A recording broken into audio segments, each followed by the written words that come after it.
yourself at the chairs. Make sure it's nice and tight. Stuff laying down, looking like garbage. Oh, no, there's no solo. Yeah. There we go. Back to the back.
Okay?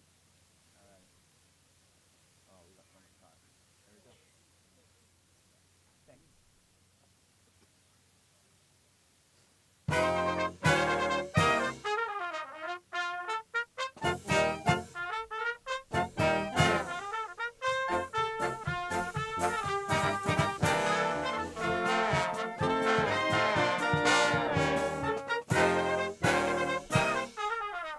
Oh, when the saints go marching in. Oh, when the saints go marching in. How I long to be in that number. Oh, when the saints go marching in. Oh, when the saints go marching in. Go marching in. Oh, when the saints go marching in. How I long to be in that number. Oh, when the saints go marching in.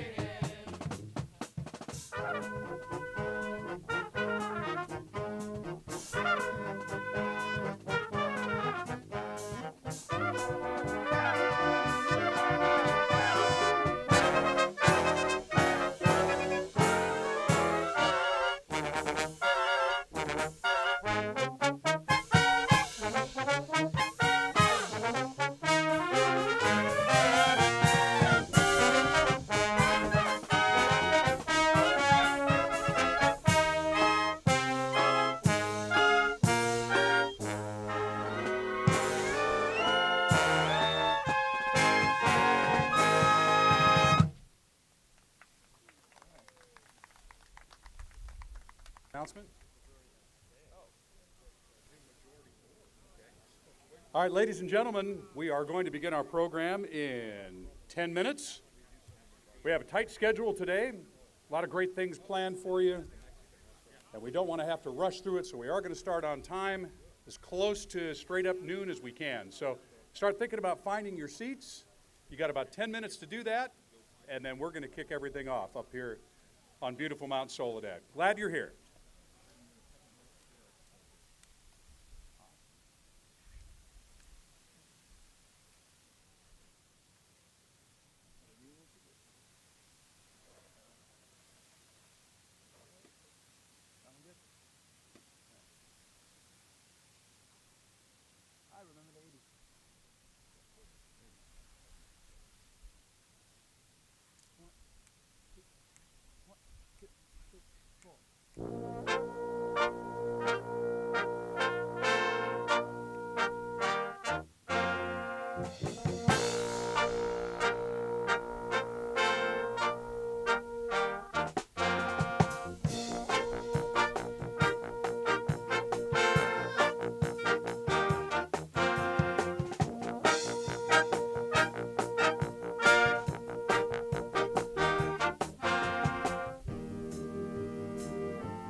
Chill out for another 30 minutes, 35 minutes.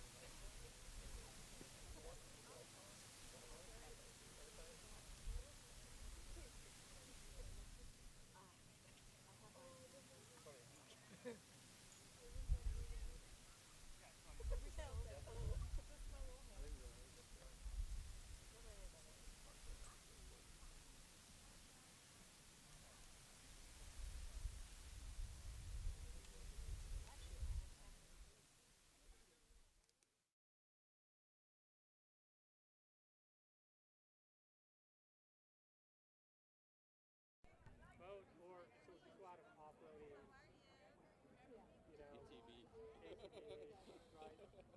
I'm gonna go say hi to other people. Okay.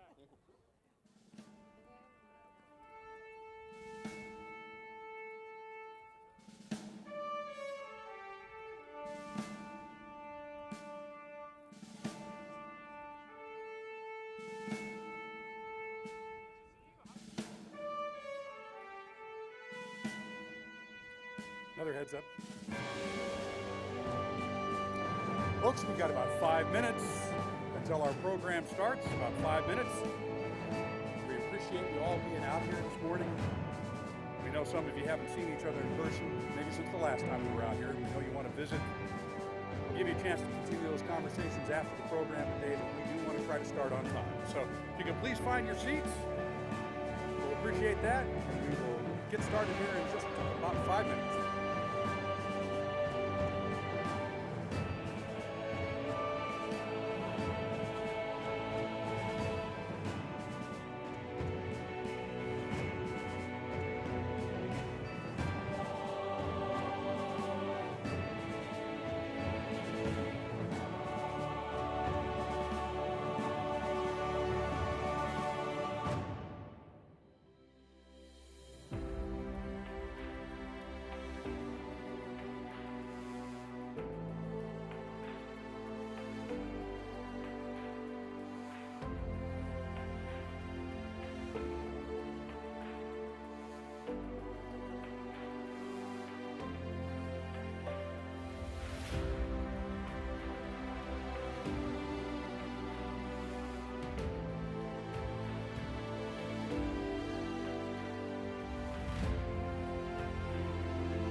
again, we will be starting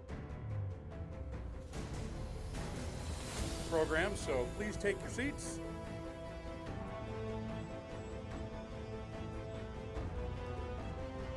Please take your seats.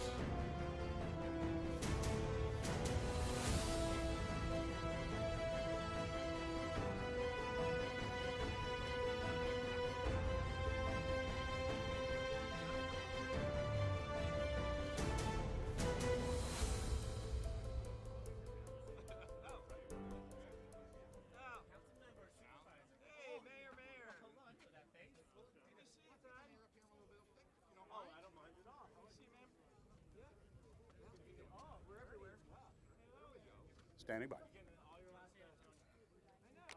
Join us now at the Mount Soledad National Veterans Memorial, overlooking beautiful La Jolla here in San Diego County.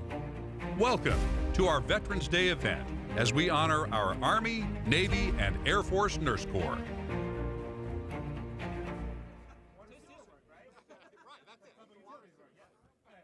No one likes it when you replace the pipes. You know, they also get really pissed when they break. Well, greetings, everyone. Ladies and gentlemen, coming to you live and in person from the Mount Soledad National Veterans Memorial overlooking beautiful La Jolla, sunny San Diego. I like the sound of that. Can I get an amen from this crowd? Amen. That's what I love to hear. We've been doing these open air events again for the past year, and your support of the memorial is truly, truly appreciated. Again, for those of you watching at home and for all of you that have attended our many in-person events, always good to see the smiling and patriotic faces. For those of you that are watching perhaps back east or someplace else, we're going to start passing out sunscreen out here in November as part of our standard protocol for these events. Is this memorial just not the most beautiful sight you've ever seen to host an event overlooking America's finest city? We've got the Laguna Mountains back here. We've got Mexico. We've got Santa Catalina. You can see everything. And I love being up here with all of you. I hope you know that by now. I especially love being here with all of you because the San Diego community is so fantastic and unwavering in its support of veterans and active duty forces really like no other. With all of our elected officials here, military, business leaders, all of us here today, we recognize the importance of San Diego and the defense of our nation. Now, for those of you that I have not met, my name is Mark Bailey, and again, truly excited to be with you here today as we honor those who served in the Army, Navy, and Air Force Nurse Corps today. Let's give them the first of many rounds of applause, I hope, today. These men and women have endured and continue to do so through long hours, the sore feet, the aching backs, the occasional complaint while calming our armed forces. Where's Jill? Jill, raise your hand down there. Jill. Yeah, Jill. You don't get any complaints, do you? No, never. Seriously, they spend a lot of time with folks, and especially conversing and calming those scared patients and the worried loved ones. We can't thank them enough. These dedicated professionals have the ability to really make you feel like you're their only patient at any given moment in time. So it is really our pleasure to be able to honor them here today. Now, over many events, we've talked about the warrior at the tip of the spear, whether it was Colonel David Severance leading his company of Marines as they stormed Mount Suribachi, placing that American flag overlooking Iwo Jima in World War II. Or maybe it was Navy sailor Dory Miller manning a machine gun, fending off the Japanese who were attacking Pearl Harbor. Or even the most fighting Marine, Sergeant Major Dan Daly, earning 2 Medals of Honor for actions at the beginning of the 20th century. However, we just haven't had a chance to talk about those who are often right next to the battle lines, our service members of the Army, Navy, and Air Force Nurse Corps, whose plaque is now going to be deservingly placed alongside so many others who've served our country. Those plaques up here on Mount Soledad are really something special. If you haven't walked the walls, hope you'll take the time to do that again today. This afternoon, we're also going to take a little bit of time to commemorate the 100th anniversary of the Tomb of the Unknown Soldier today with a wreath laying this afternoon. So we have a packed day for you here. So those of you that are out here in the sun, we're here for an hour. So if you got to do this, it's okay. Normally, I don't wear a hat and sunglasses up here, but I have special permission today, so please, you all do the same. Sit back and relax over the next hour-ish, and I think you're really going to see something special here today, and you're going to be glad that you came, and you're going to encourage others to continue to join us up here at this, this revered site in events going forward. So now it's my pleasure to welcome and introduce Neil O'Connell, who's the president of the Mount Soledad Memorial Association. Sergeant Major O'Connell, United States Marine Corps, retired, stepped onto those historic yellow footprints in 1977. Serving for 33 years, was honorably discharged in 2012. Neil served overseas during Operations Desert Shield, Desert Storm, Operation Iraqi Freedom, Operation Enduring Freedom in Afghanistan, and numerous other deployments. He's now served on the Mount Soledad National Veterans Memorial Board of Trustees since September of 2012. Please join me in welcoming Mount Soledad Memorial Association's president, Neil O'Connell. Thank you, Mark. All right, brother. Thank you. Good afternoon. What a beautiful San Diego day, and seeing so many of our service members in uniform here today. It's appropriate now that I please ask you to stand and remove your hats as we invite the Marine Corps Recruit Depot Color Guard to present the colors. Today's Color Guard is led by Sergeant Howard.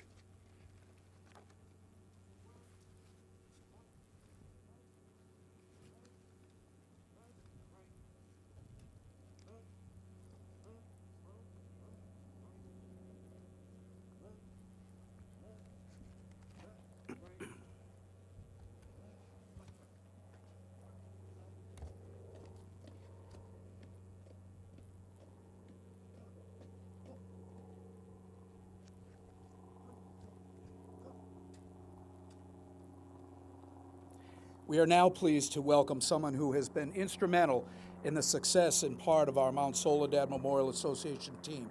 You may have met her down here at the tables over the 15 years.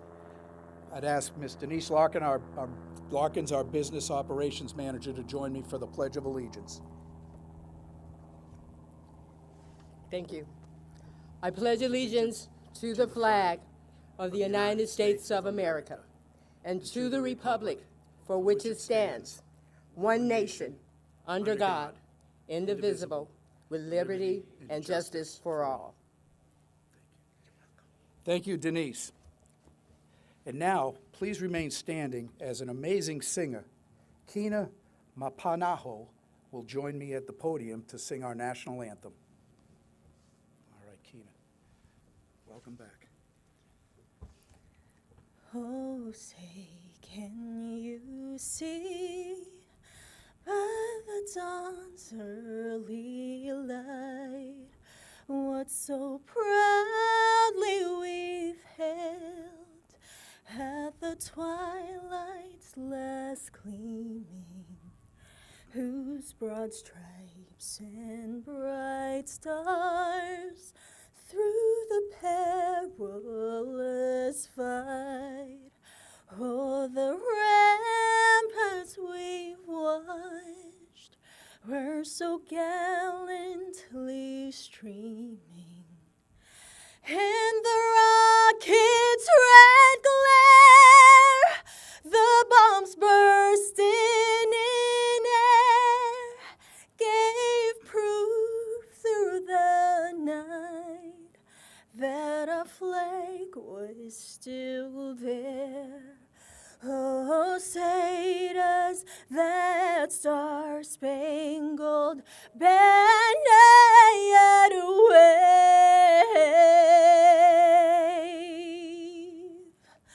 Oh, the land of the free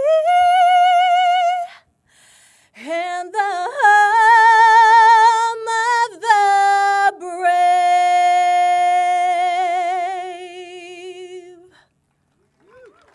Thank you, Kina.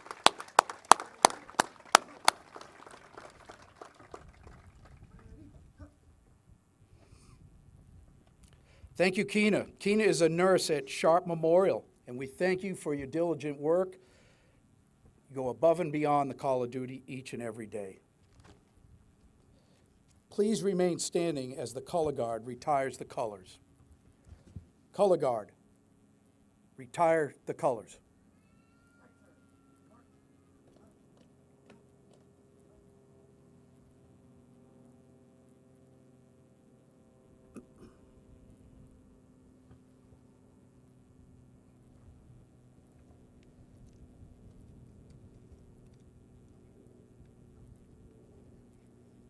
At this time, I'd like to introduce Chaplain Angela Che, who will now offer the invocation. There you go. Let us pray. Our Father, today as we take a moment to pause and to honor all of our nation's veterans, both past and present, who have sacrificed so much to serve our great country. Father, the freedom and the liberty that we enjoy is a vision that was born in your heart and is now held aloft by every person that hears my voice today. Father, thank you for the courage, the discipline, the honor, and the sacrifice of all those who have given so much to our country. Please bless our veterans as they remember those with whom they have served and help them to know without a shadow of a doubt that they are appreciated by a grateful nation and upheld by a mighty God. Bless them in every good way, Father. Bless this ceremony, and God, may you continue to bless America. It is in your mighty and powerful name that we pray. Amen. Thank you, Chaplain. Please take your seats. Chaplain, thank you so much for those words. And ladies and gentlemen, if you could please join me in a round of applause for the Marine Corps Color Guard, our Marine Corps Band, and our chaplain. These amazing Marines, they support each of us every day. They're here throughout the year. We don't see them out and about because they're in the training areas, but they're here at our Veterans and Memorial Day services and events, and I'm stirred every time they're here. Of course, I'm a little bit partial with the Marine Corps, having served just a few years, and some of these ladies and gentlemen sitting around here can attest that I'm probably a lucky man to be here. But a happy belated birthday, United States Marines. We kind of like that. In November, you've got a lot of holidays, and to Marines, the most important one is, it's not Thanksgiving where all that chow is, it's the Marine Corps birthday, right, Don? I would first like to quickly mention some folks that are quite important to us here at Mount Soledad. Our memorial will not be the incredible place that it is without the support of so many. And I'm glad to see you all here with us today. Loyal patriots who stand by the purpose of this wonderful memorial, this beacon of freedom. To the Manchester family, to Claire Reese, the Kellogg family, Jack and Una, the Williams, the Quinns, our donors, our volunteers, trustees, and our plaque designers, and so many others who we cannot do what we do without them atop this beautiful, beautiful spot in La Jolla. To all have worked hard behind the scenes to make this day's event possible, we thank you very, very much, as well as those who aren't here with us today who pledged to support us from other locations. We can't thank you. Honestly, for everybody here, it's important for us to be able to be the caretakers of this wonderful memorial, and it can't be done without you. So thank you very much.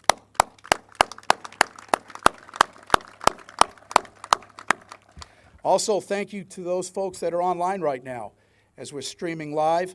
We've done this on a few ceremonies, and we've been very successful at that, and I'd like to thank Phil for making that happen with his team. The dynamic man back there, Phil Kendro, our Veteran of the Year from Mount Soledad. You don't know Phil Kendro.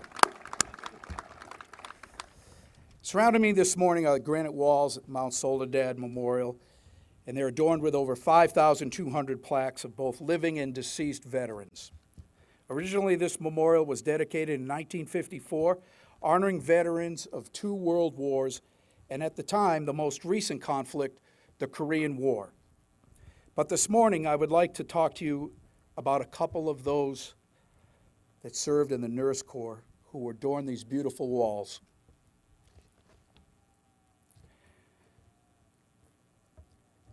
If you've been in the service, you understand the importance of chaplains, medics, corpsmen, field surgeons, doctors, medevac pilots, and your Marines, your buddies left and right. Men go forward, and they have for generations because they know they have the finest medical care and the finest God keeping an eye on them. So this is close to many folks sitting here. Second Lieutenant Mary Joan Evans served in the Army Nurse Corps and cared for the sick and wounded at the 20th General Hospital in Laddo, India during World War II. She was only a 21-year-old nursing student when World War II broke out, but then she was interviewed back almost a decade ago, and she reminisced about the war with enthusiasm. She was energetic in caring for Allied soldiers in India and on the home front.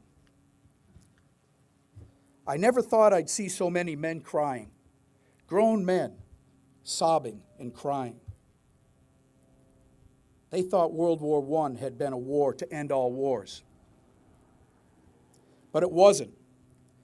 When the U.S. entered World War II, following the bombing of Pearl Harbor on December 7th, 1941, there were fewer than 7,000 Army nurses on active duty at that time, and there were 1,700 Navy nurses, both active duty and reserve combined.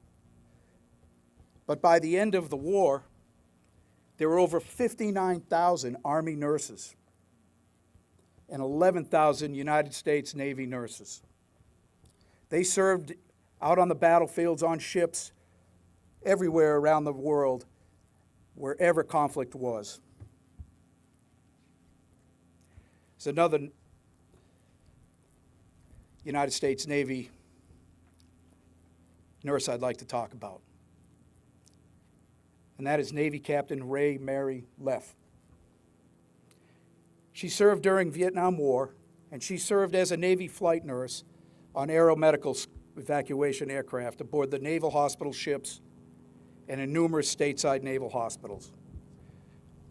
She served as a nurse aboard the hospital ship USS Repose. We've heard of that.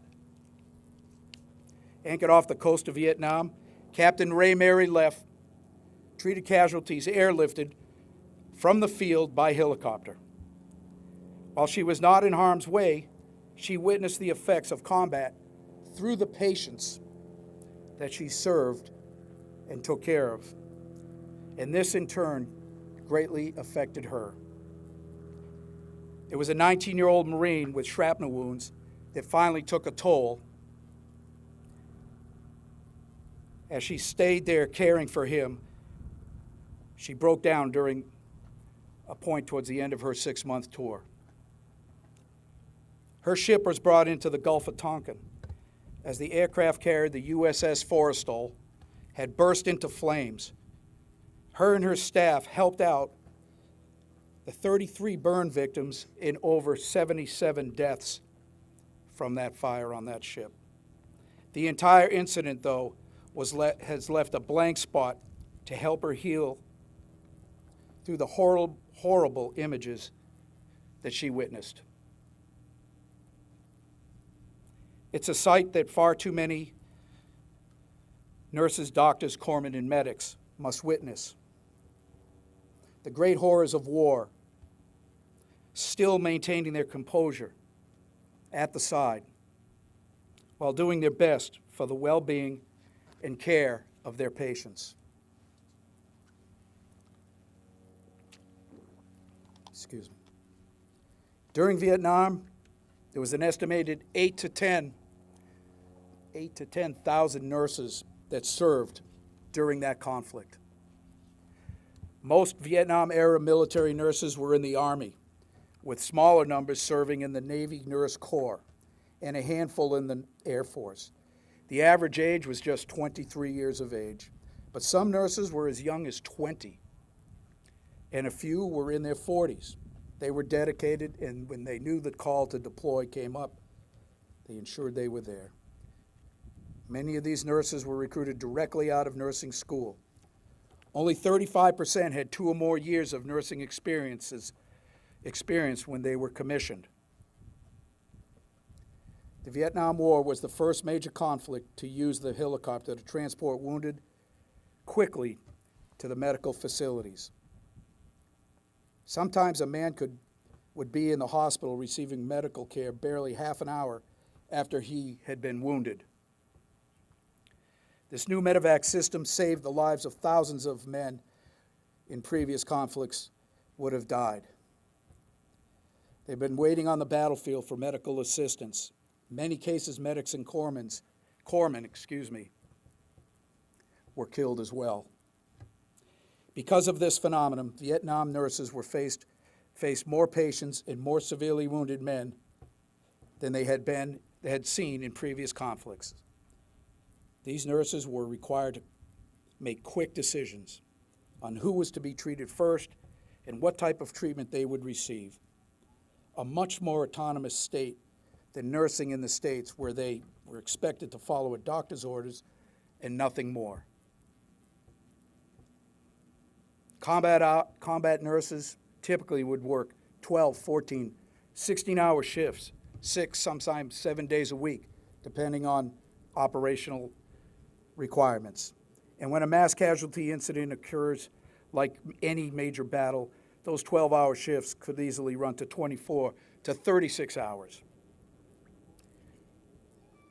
This is real tough, ladies and gentlemen. You think about it. Nurses also volunteered their time in the communities around them when going to the local orphanages or hospitals to offer the civilians their medical services, or to teach classes on basic hygiene, first aid, or even teach them the English language. In addition, nurses had to deal with numerous emotions: the stress from the amount of patients they had to serve, the anger at seeing young men so horribly wounded, and the guilt at not being able to save all of the wounded men or even try to make them whole again. Despite the long hours and sometimes horrifying wounds, these women had to face extreme conditions. Many nurses found their service rewarding, the highlight of their life. They were able to serve their country and save and comfort the wounded men in these facilities. During the Vietnam War, 98% of the men who were wounded and made it to the hospital survived. 98% survived. During the Vietnam War, nurses witnessed some of the truly miraculous events, such as men recovering from their wounds or acts of true selflessness that are common during combat situations. And many nurses made close friends with their fellow co-workers, some of whom they still keep in contact today. And it was those Vietnam nurses that saved one of our distinguished guests here today, a staunch supporter of freedom, the United States of America, and this memorial. John Baca, Medal of Honor recipient. On 10 February 1970, a fragmentation grenade was tossed into the midst of his platoon, and he unhesitatingly and with complete disregard for his own safety covered it with his helmet. And then he laid his body over the helmet, smothering the blast and saving 8 fellow soldiers from severe injury or death. John, we are honored to have you here. And I know you have a couple of those nurses sitting right next to you.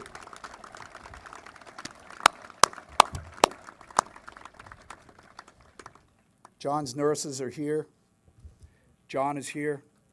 He's a humble man. I salute you, sir.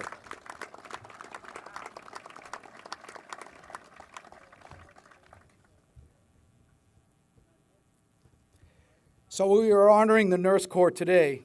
Why do we host Veterans Day and the commemoration around our nation? Historically, Veterans Day originated as Armistice Day on November 11th, 1919. It was the first anniversary of the end of World War I. Congress later passed a resolution in 1926 for an annual observance on November 11th, on the 11th hour, became a national holiday beginning in 1938. Unlike Memorial Day, Veterans Day pays tribute to all American veterans, living or dead, but especially gives thanks to living veterans who served their country honorably during war or peacetime. I believe that we should celebrate today as we honor all of those veterans and our active duty service members who have dedicated themselves. They've committed themselves to the protection of our country, the liberties and freedoms that way too many take for granted, and our important right to freely assemble and our important right to freely speak.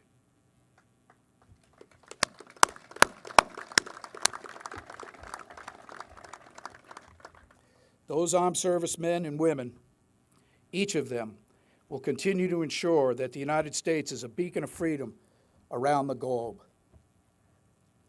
We're proud that they're here with us.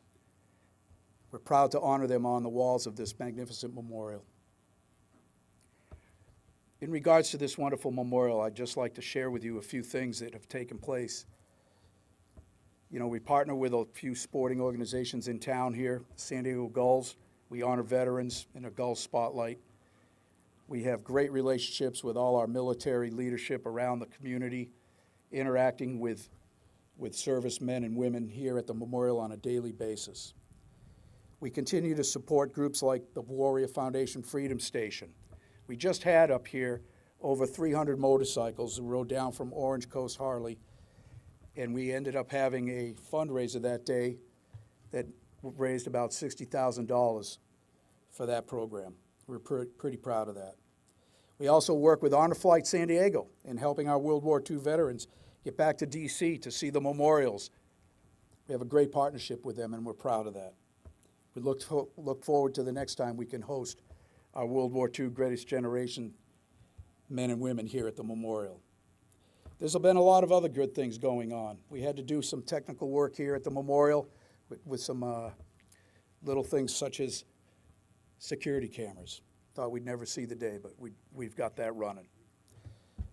All in all, it's been great. We've got a great team, very lean staff, but we have a huge team of volunteers that make this a beautiful memorial. But you've heard enough from me today, okay? Phil and I work this together, and we've got a surprise at the end of this for you, so I'm going to do my best to stick to the timeline and pass it over to my dear friend Mark Bailey. Thank you, Mark. Thanks, Neil. Yep, Good job, brother. you bet. Thanks, Neil. All right, this afternoon we are pleased to welcome back the 37th mayor of the city of San Diego. I'd like to welcome to the podium right now my good friend, Todd Gloria.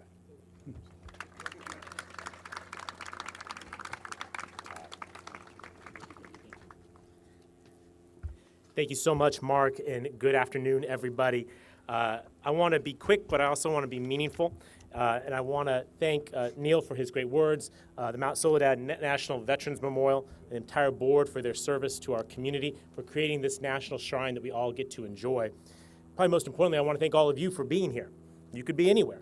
But we in San Diego know that freedom is not free, and that we show up here to pay our respects and our appreciation to those who serve our nation, as well as their families, who we recognize also serve.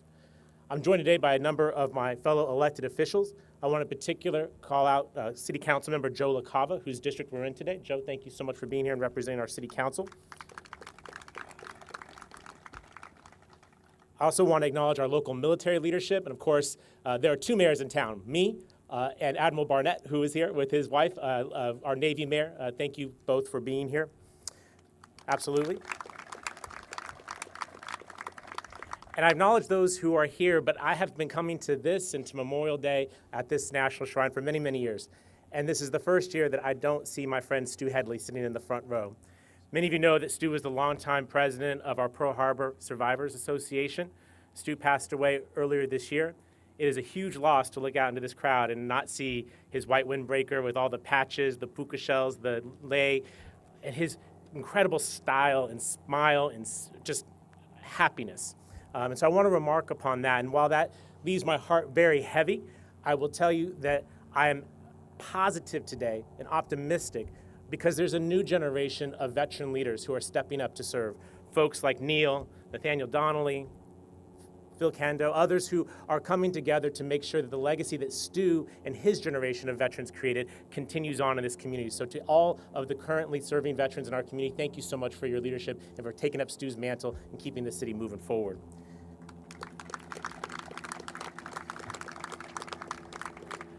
So Neil alluded to it, we got something that's time sensitive, so I'm gonna power through this. I wanna start by saying, as the mayor of a proud military town, it is important for me to say that I wish to thank every single veteran who has served this nation in uniform, as well as their families. Clearly and concisely, happy Veterans Day, everybody. Thank you very much for your service to our nation.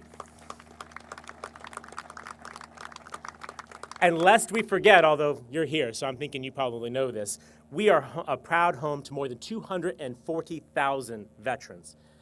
Our city and our region is the number one destination for veterans who have returned from post-9/11 conflicts like those in Iraq and Afghanistan. Each year, 15,000 active duty service members transition out of the military in our city, and more than half of those patriots choose to stay right here in this community. Now, I don't think that's just a coincidence. I think it's because our city is service-oriented, that the fabric of our city is very much intertwined with the military and veteran community. And that service orientation is what's drawn so many people to come to this community and stay in this community. And I think that that is a part of why we correctly call ourselves America's finest city. But I stand here before you today recognizing that increasingly fewer and fewer of our fellow citizens are serving in our nation's ranks. And so the natural affinity and understanding that our populace has is changing. It doesn't mean that we can't still support those who serve. And I'm here today to tell you that it is of absolute importance to me that we ensure that our city continues to put forward policies and practices that are welcoming to service members, to veterans, and to their families. Heck, I'm the city's first Native American, Filipino, Puerto Rican, Dutch mayor, all right? The way that happens is the Navy. My 4 grandparents came to this city because of the armed services, the men to serve in uniform, the women to support the war effort, and at the end of their respective services, they stayed in this great city. They contributed. They literally helped build this city as construction workers, as maids, as folks who helped to make this city work. And so I stand here 2 generations removed, recognizing the contributions that those who served our nation in uniform can make to this city. And I will be focused in making sure that we can continue that tradition in this city. And that's why this week I announced my administration's creation of a new Military Veterans and Military Families Advisory Council. This council is made up of 8 women and 7 men who will review the city's current policies and practices and propose new opportunities to help connect, mobilize, and empower San Diego's veteran and military communities, as well as their family members and their caregivers. My friend Joe Bacco is back there. Joe, I think you're joined by one of your nurses today, and it's great to see you, sir. Thank you so much for being here. I want to be clear. The first formal action of this advisory group will work to provide me with a list of recommendations with the goal of making sure that our city is the most welcoming city in the nation for members of the military, veterans, and their families. And I want to also say that it is obvious to me that the first way you do this is by listening to our veterans, listening to their needs and to their concerns. What has worked well in past generations and in past conflicts may not be the same any longer with this new generation who are coming out of new conflicts and are facing new challenges as they discharge from the military. So I look forward to seeing this group's recommendations, recognizing that we can do more in this community. And I want to wrap up by saying one of the best examples I can give you of our city's solidarity with our veteran community is the fact that there are so many city employees who are here today, led, of course, by our police chief, Dave Nisley, and our fire chief, Colin Stoll, as well as leadership of their departments and many other city employees. I want you to know our city stands with our military veterans, as evidenced by these gentlemen sitting in their uniform. It is very, very hot, guys, right? But you would be nowhere else but here today, because that's what we do as San Diegans. That's how we show our support for our veteran community. Give it up for our police officers, our firefighters, and our city employees, everybody.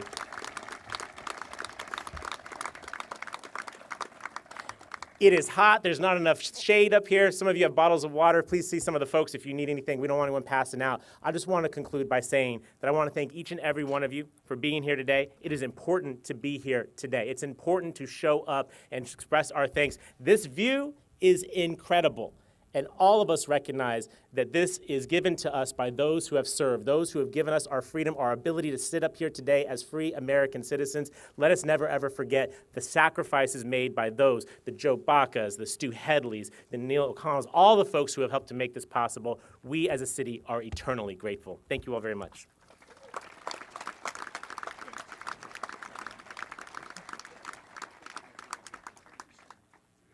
Oh, my goodness. My good friend Stu Headley.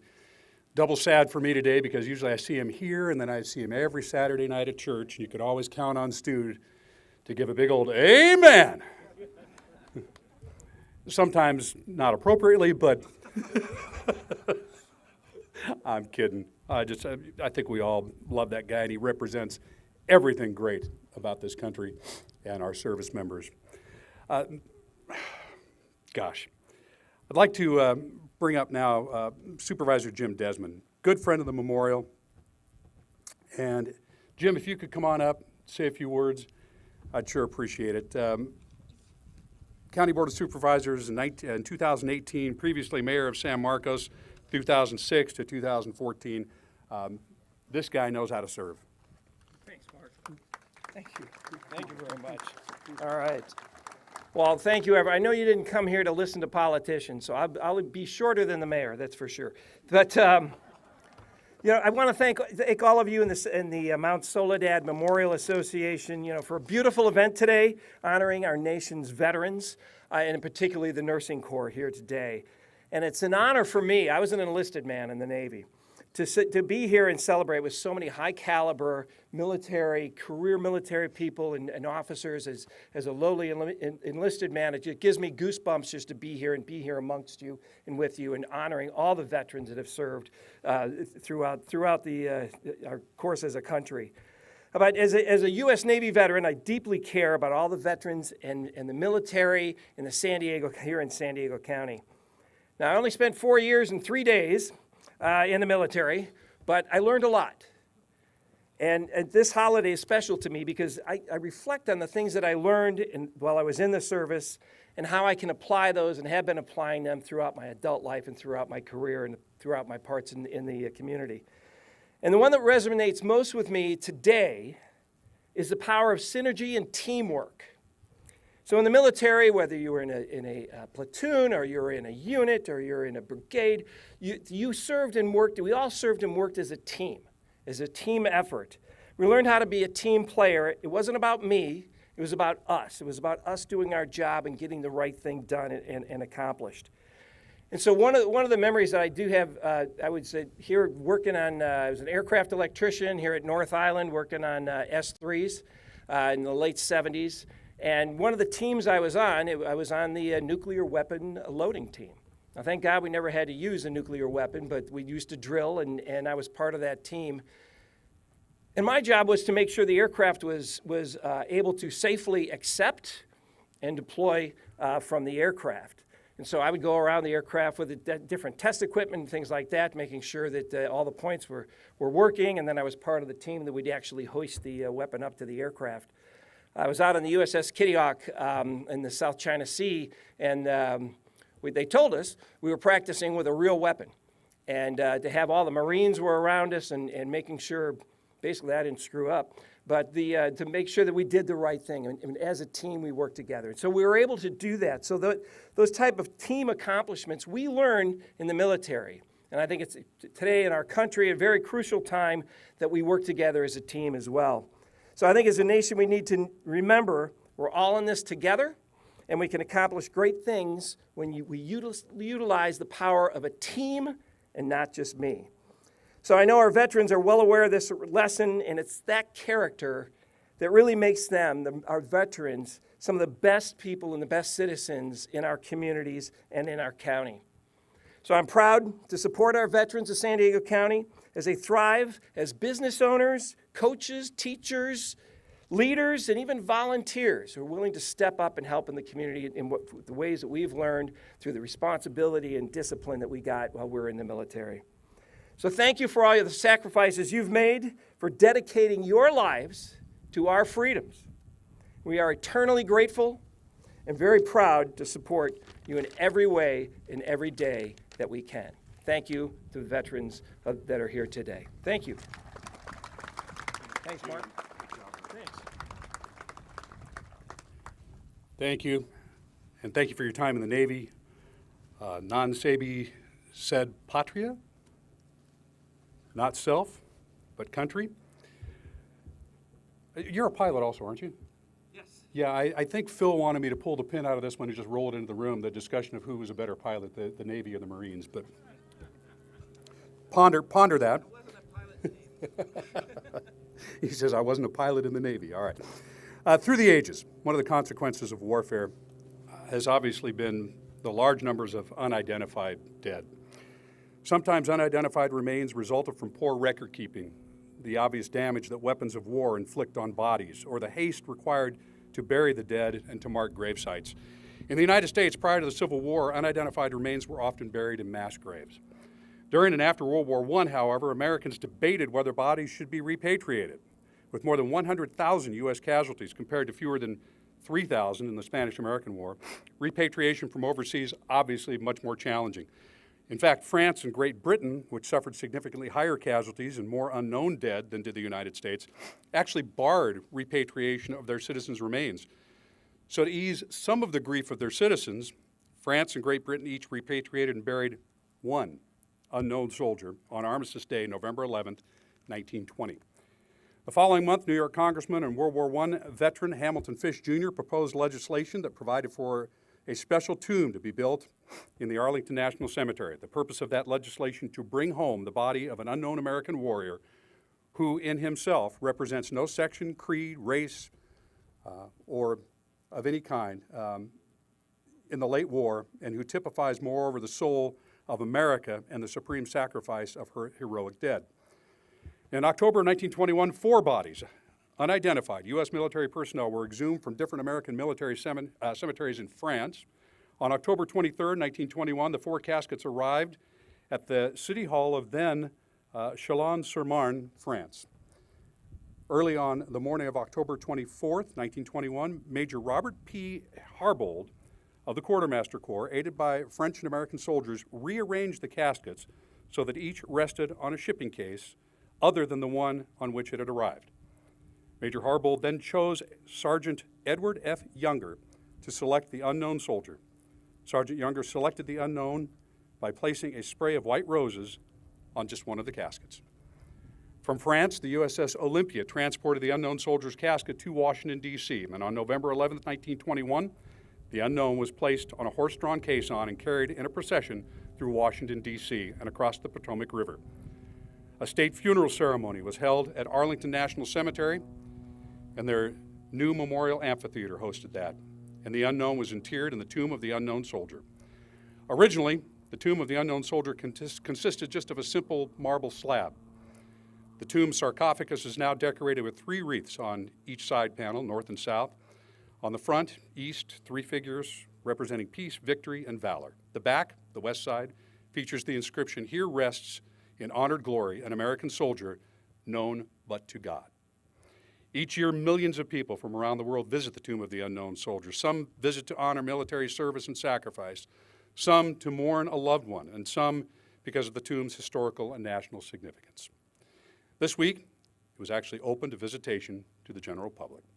1 century later, the tomb of the unknown soldier continues to be a powerful symbol of service and sacrifice, mourning, and memory. Laying a wreath, I should say, at the tomb of the unknown soldier has long been a way for individuals and organizations to honor the sacrifice of American service members.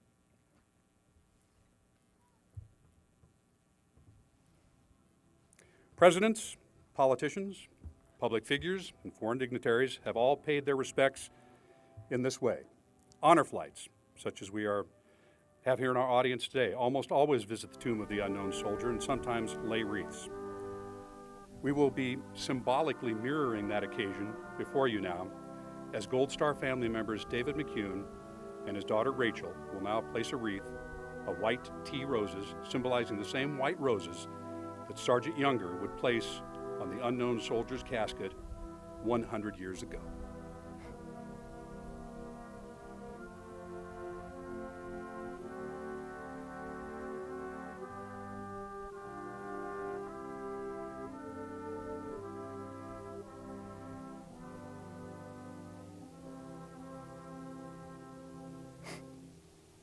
Thank you. Now, our annual ceremonies are always a mix of emotion, education, entertainment. I know this next speaker will not fail to stir the audience with all three of those facets. You can read in your program here, if you picked one up, about her official biography. Rear Admiral Cynthia A. Keener is a native of Fort Rucker, Alabama, and has earned her bachelor's, master's, and doctorate from various schools. She served as the senior nurse of Bravo Surgical Company with the First Force Service Support Group in Fallujah, Iraq, providing direct casualty care during the height of combat operations in support of Operation Iraqi Freedom and Operation Vigilant Resolve. That was the first battle of Fallujah. She also served as the senior medical officer and ultimately as the executive officer of the Provincial Reconstruction Team of Coast Afghanistan. Rear Admiral Keener currently serves as Commander, Naval Medical Forces Support Command at Joint Base San Antonio, Fort Sam Houston, Texas. And we've also heard that she runs a tight ship, so keep us in line. Admiral Keener, thanks for being with us. Please join us here at the podium.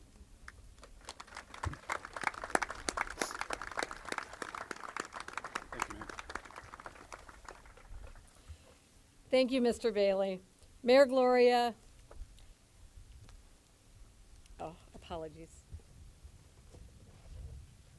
Last minute edits. But I'm a nurse. We adapt and overcome.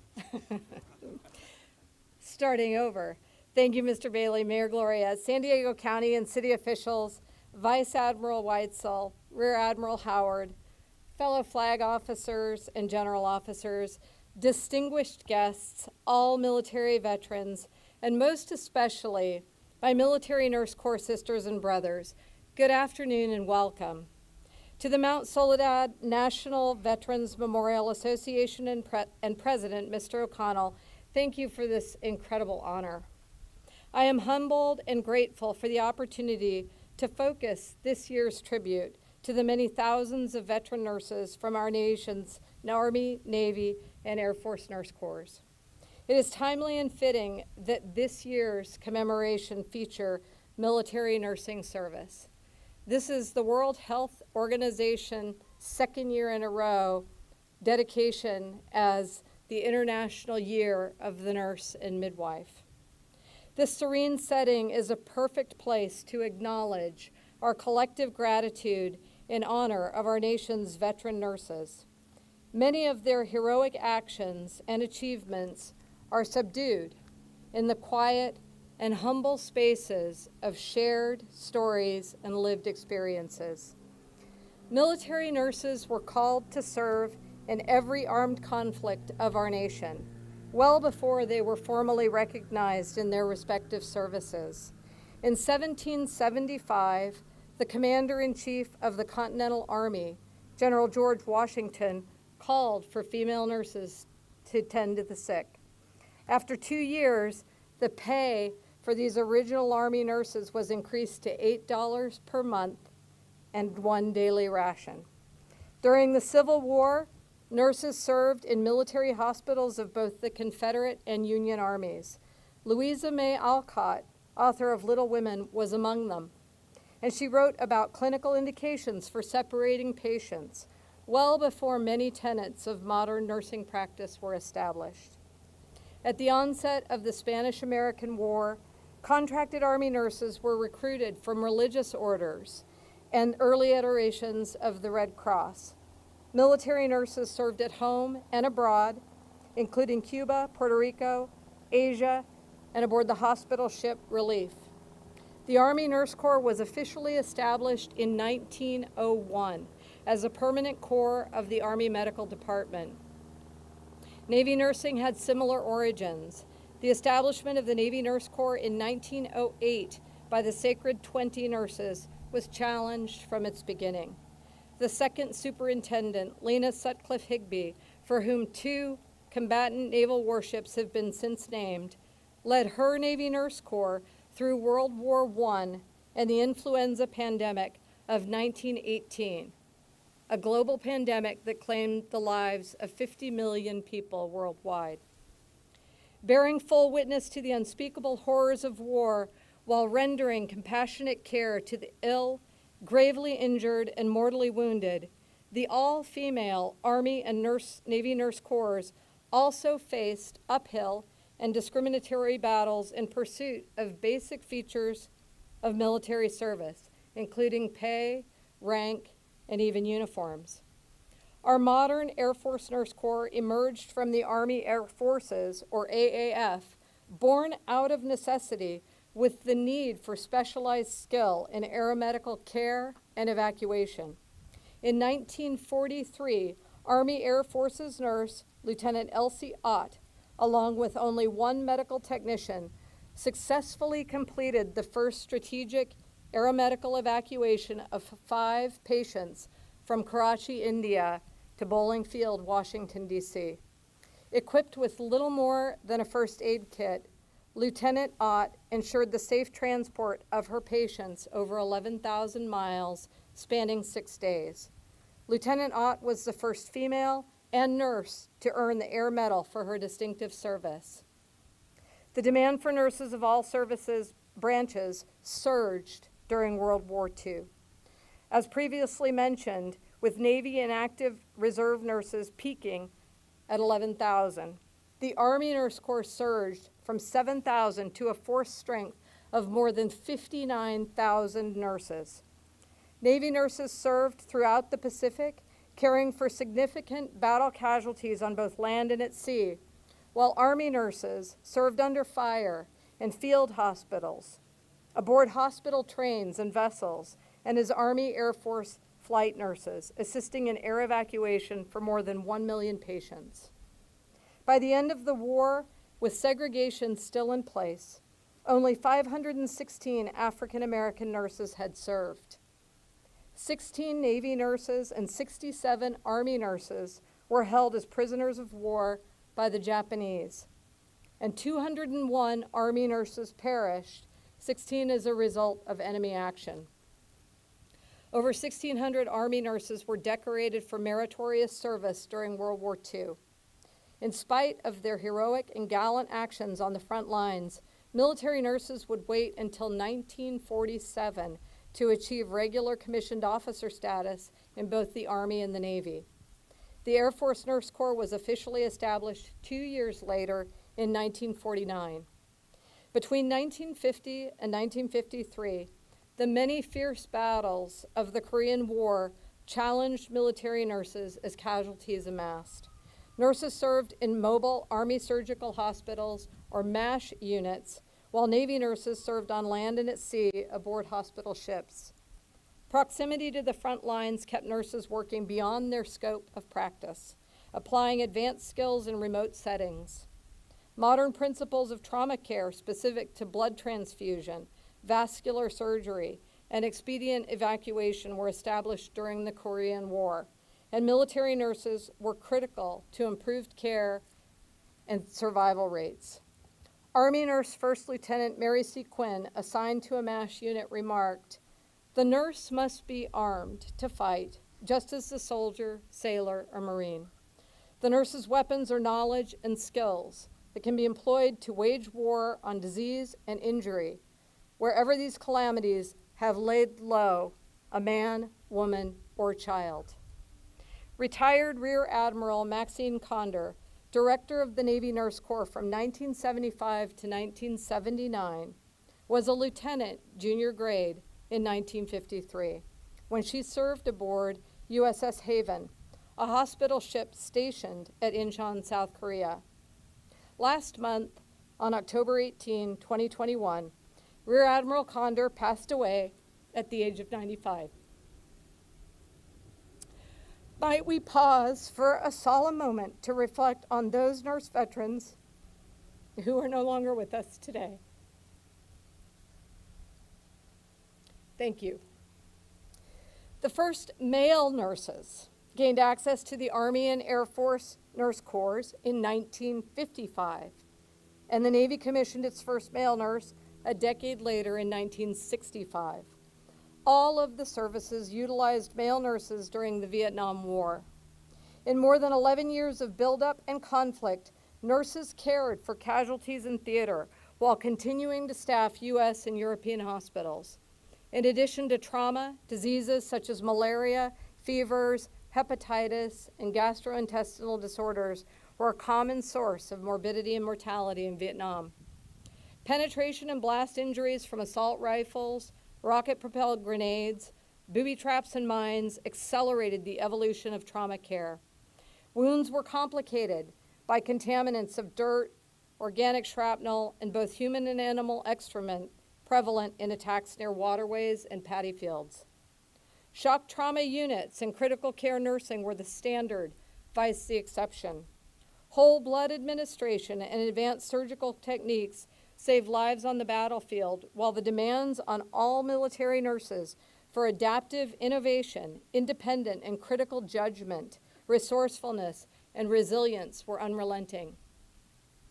Because the battle was anywhere and unpredictable, fear for personal safety and survival, while prioritizing the care and protection of patients, placed a constant strain on military nurses. As with all communities of Vietnam veterans, for many military nurses who served in Vietnam, feelings of loneliness, isolation, and despair, along with traumatic memories and residual wounds to the psyche and spirit, persisted long after the last nurse returned home from theater. The invasion of Kuwait by the Iraqi army in 1990 triggered a rapid buildup of 39 coalition's military forces, including medical assets from all services and a significant reserve force presence. Thousands of military nurses deployed with the surge in anticipation of a bloody conflict. But DNBI, disease, non-battle injury, and common orthopedic injuries surpassed combat casualties as the cause for U.S. aeromedical evacuation from the war zone. However, many military nurses provided care to high numbers of Iraqi enemy prisoners of war as a result of illness and traumatic injury. On September 11, 2001, the world was forever changed. Over the past 20 years, nurses of all services have provided leadership, direct combat casualty care, humanitarian assistance, reconstruction and nation building in support of Operation Iraqi Freedom and Operation Enduring Freedom. Build-up and surge deployments in these campaigns have employed thousands of military nurses. The Army supplied nearly half, the Air Force 34%, and the Navy 20%. 347 military nurses deployed to both Iraq and Afghanistan, and male nurses represented half of the deployers. Nurse deployments in support of OIF and OEF were similar to Vietnam. That is, most of the nurses who deployed did so as individual augmentees, bringing leadership, innovation, and myriad nursing specialties to the battlefronts, from the point of illness or injury through aeromedical evacuation and rehabilitation. On August 30th, the last evacuation transport plane departed Afghanistan. The focus of many military nurses shifted from 2 decades of war in the Middle East to the current mission to medically screen, immunize, and care for thousands of displaced Afghans under U.S. coordinated efforts known as Operation Allies Welcome. In current times, and for nearly 2 years now, military nurses have also been on the front lines once again, waging an unrelenting war along with colleagues in medicine and public health against an invisible but worthy adversary. Since January 2020, the COVID-19 virus has claimed the lives of more than 759,000 Americans. Military nurses from all services have met the challenges facing our nation, mobilizing in numbers that rival other wartime surges. Assigned to hospital ships, civilian hospitals, testing and vaccination sites, and military platforms deployed to global hotspots for COVID response. Today, military nurses continue to lead and serve in every imaginable setting, from overseas and expeditionary sites to U.S.-based hospitals and clinics. Supporting military operations is their highest priority in service. Modern military nurses command medical centers, hospitals, and regional markets in the Defense Health Agency. They serve as officers in charge, senior medical officers, chief nursing officers, and clinical leaders in all settings and levels of the organizations they serve. Nurse scientists conduct novel research and disseminate evidence unique to military interests. Nurses across many subspecialties are trained at the doctoral level as the academic standard for advanced and independent nursing practice. Military nurses have been serving at the flag and general officer ranks since 1970, when the first female and Army Nurse Corps officer, Anna Mae Hayes, made history and was promoted to the rank of Brigadier General. In the same year, U.S. Air Force promoted Colonel Ethel Ann Hoffley to the rank of Brigadier General, followed by the Navy Nurse Corps in 1972 when Captain Arlene Duerk was promoted to Rear Admiral as both the first female and Navy nurse to hold flag rank in the U.S. Navy. Both the Army and the Air Force medical departments have been led by Nurse Corps Surgeons General. Lieutenant General Patricia Horoho, appointed in 2011, and Lieutenant General Dorothy Hogg, appointed in 2018. During every conflict of our nation's history, military nurses have been called to serve, and the impacts of global military nursing care across the generations are enduring. It strikes me today, at this setting, that this location, Mount Soledad, Spanish for solitude, is befitting the story of many military nurses, often alone in remote, isolated assignments, alone in deep yet fearless compassion, alone with the sick, the suffering, and alone with the forgotten, the dying, and even the dead. Alone in the sometimes solitary calling of professional military nursing. Today, surrounded by the unyielding resolve of our veteran communities, let us in this moment relinquish solitude and commit to solidarity, our solidarity, and acknowledge together our transcendent strength, our collective memory, and our unifying experience. Mount Soledad, Mount Solitude, may never be renamed Mount Solidaridad, Mount Solidarity, but today, together, we can embrace this theme. Thank you, veteran nurses, for all time in steadfast, unfailing solidarity. We honor your service and your many sacrifices in selfless defense of our United States of America. You are not and will never be alone. God bless you all. Thank you.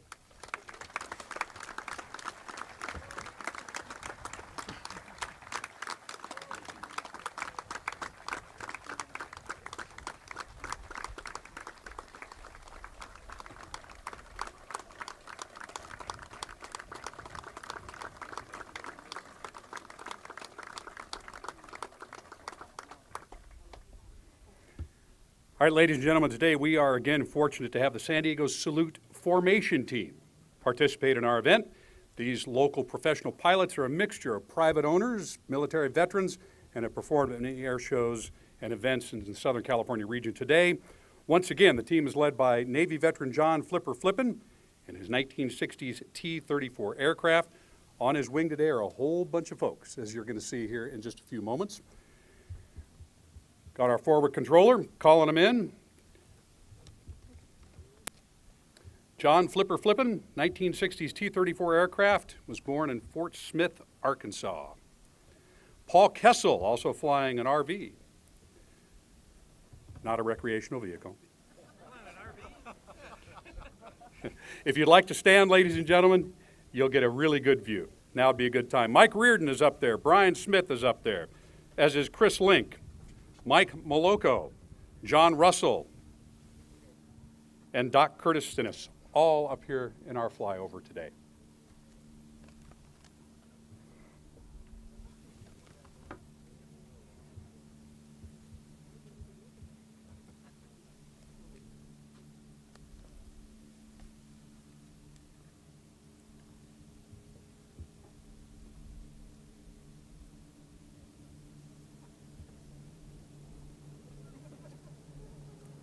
I hear something. Get your cameras ready.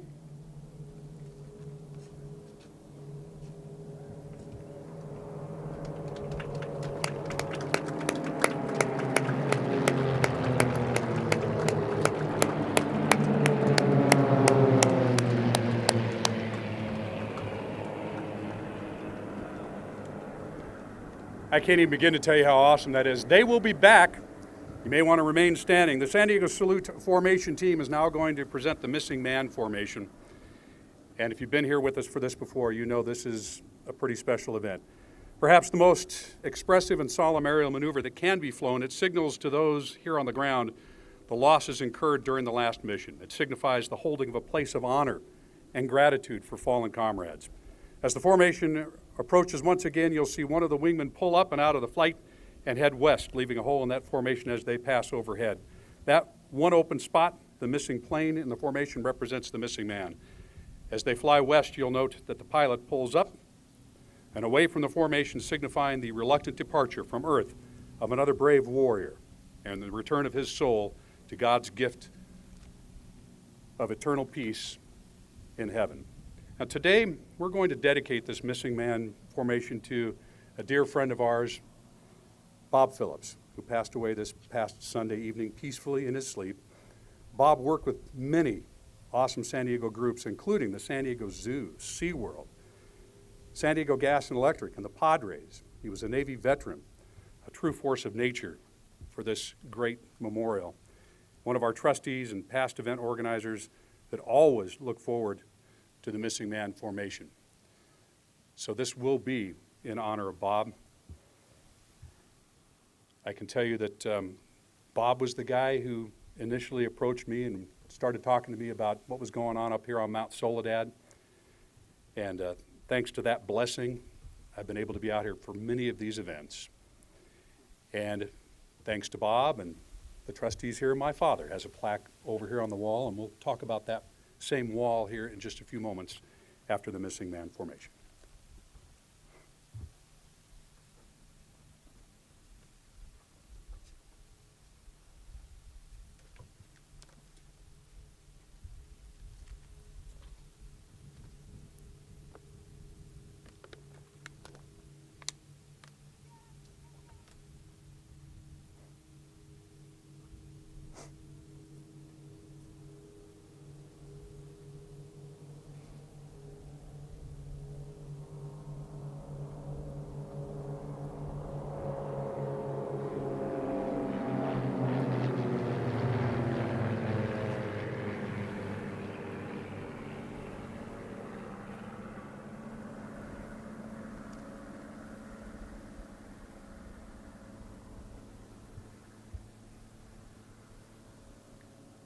Bob, that was for you, buddy.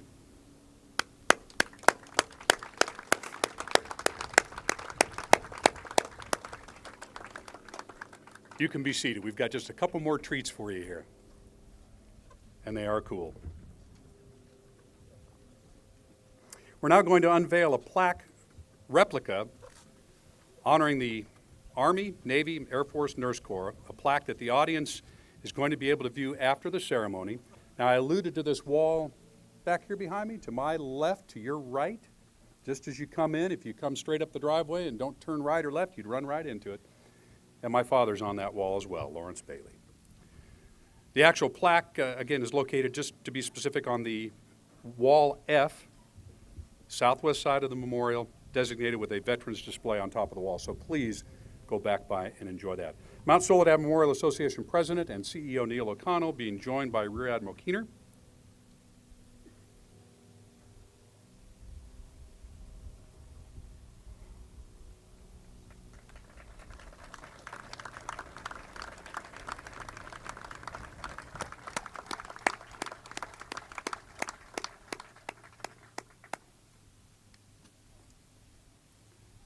Thank you all.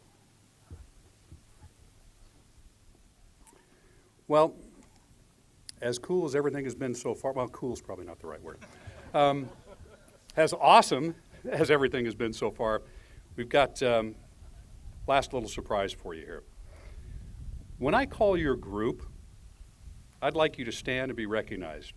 Because in our audience today, we have some amazing people and groups, not just in the nurse corps, but in all of our military medical fields, our docs, our medics, our corpsmen. All those folks, please stand. The docs, the medics, the corpsmen, where are you all? I know we've got some here. They're working today?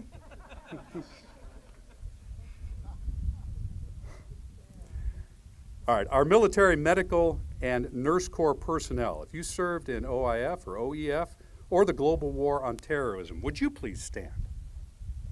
There we go.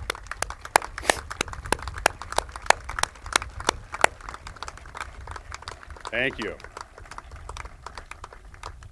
For our military medical and nurse corps personnel, if you served in Desert Shield, Desert Storm, Kosovo, Somalia, or during the 1980s and 1990s, would you please stand? Look at that. How about that?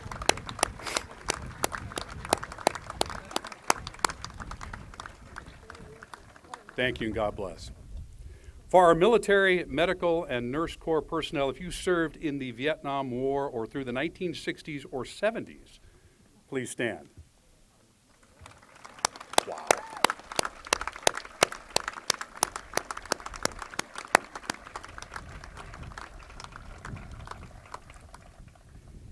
For our military, medical, and nurse corps personnel, if you served in the Korean War, Cold War, or through the 1950s, would you please stand? Some of the same folks are going to stand up. I know they are.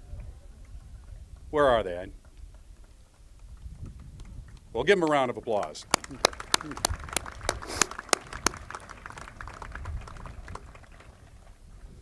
And for our military, medical, and nurse corps personnel, if you served in the World War or through the 1940s, would you please stand? Anybody? All right. Well, we appreciate them, and some of those folks are watching online. So if you're out there, God bless you and thank you. Thank you all. All right, last but not least, we very much want to honor a group that has very recently returned from overseas. Actually, they've been home less than a month. This group was part of the Special Marine Air Ground Task Force Crisis Response Team Central Command. Their shock trauma platoon was comprised of 2 emergency medicine physicians, 3 nurses, emergency medicine and critical care, 2 physician assistants. They also had 1 Navy chief and 14 corpsmen. They were called to go to the Afghanistan non-combatant evacuation for a potential mass casualty that may occur. While there, they took care of 186 internally displaced people, Afghans and evacuees, who were requiring medical care and help. During the ISIS-K suicide vest attack, an explosion at the Kabul International Airport, they cared for 4 critically injured Marines and cared for all Marines who required medical care during this mission. You surely heard about our brave servicemen and women helping out with the evacuation of Kabul, and they are here with us today. Would you please stand?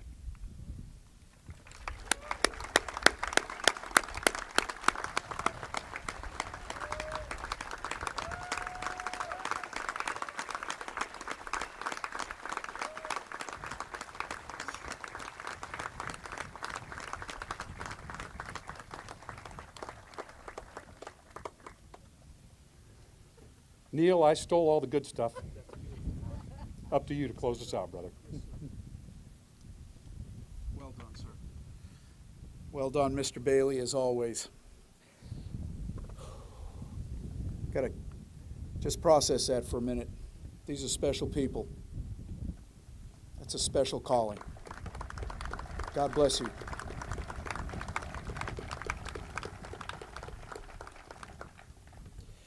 We're honored to have so many amazing veterans with us today. Our military leaders, our civic leaders, our longtime supporters. Now, ladies and gentlemen, I'd like to take a little time here, real quick here, to end this warm day on a very, very cool note.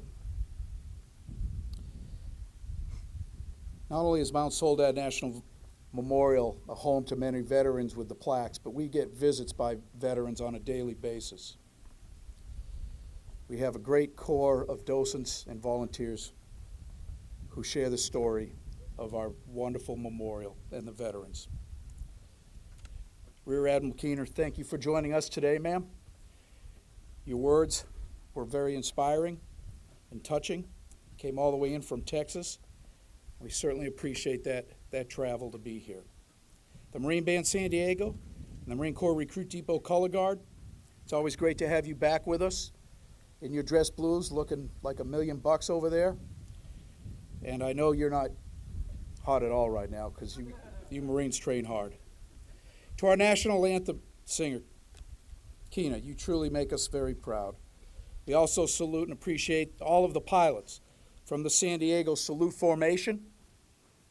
That team has performed for us here in many ceremonies going back many years, as Mark talked about, from our dear friend Bob Phillips. And last but not least, to the many, many docents, our volunteers, and particularly our staff, Denise Larkins, Becky Evlith, and we have a wonderful addition to the team. Jennifer Givens, a U.S. Navy vet, is heading up our membership and our marketing team right now. Wonderful, wonderful team of folks. And last but not least, to the left are the Friendly Sons of St. Patrick. Some of you may have seen them in the community before. They do and help out in very, very meaningful ways within our community. And they helped us put this all together with their initiative, their go-to responsiveness in distributing that water when we needed it. So before we call it a day, I'd ask you all to please rise with me and let's sing a God Bless America. This is a tradition here at the memorial. The Marine Band will play 3 verses, and we ask you to sing together on the 3rd verse. On the 3rd verse.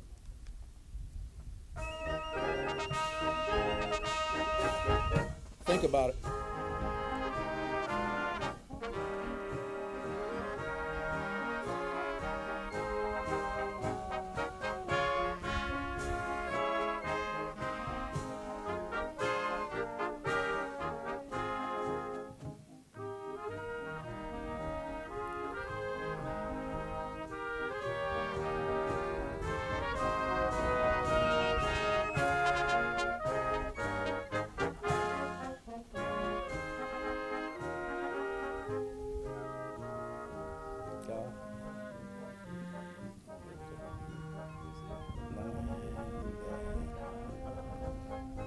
Stand beside her and guide her. The light from above, from the mountains to the prairie, to the oceans, white with foam. God bless America, my home, sweet home.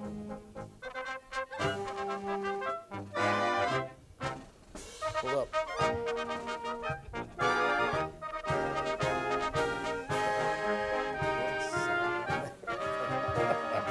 That's it. There we go.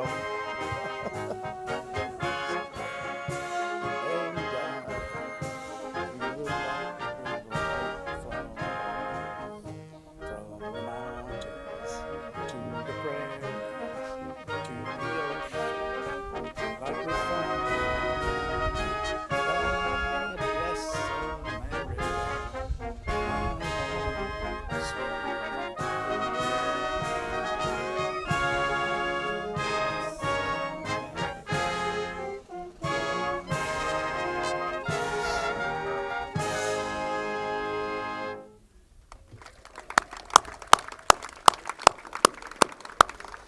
Thank you, everybody. You sing very well here.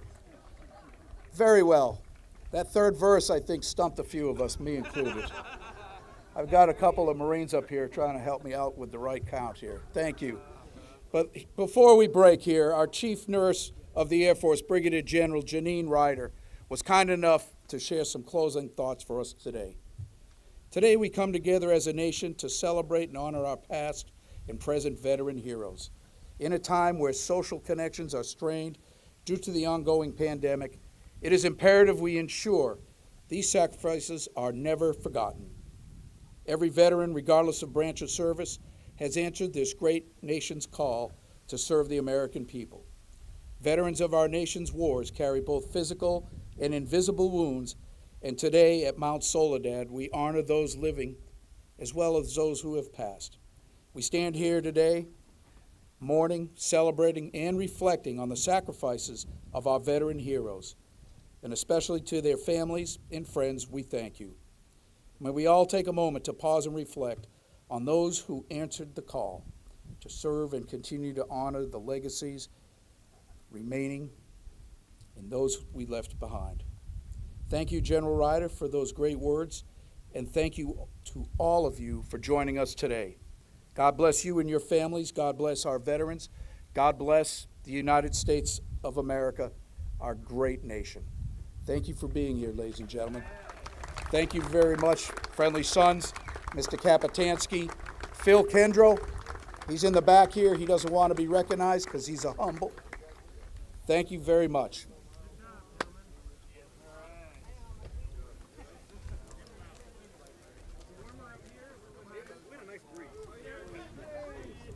Thank you.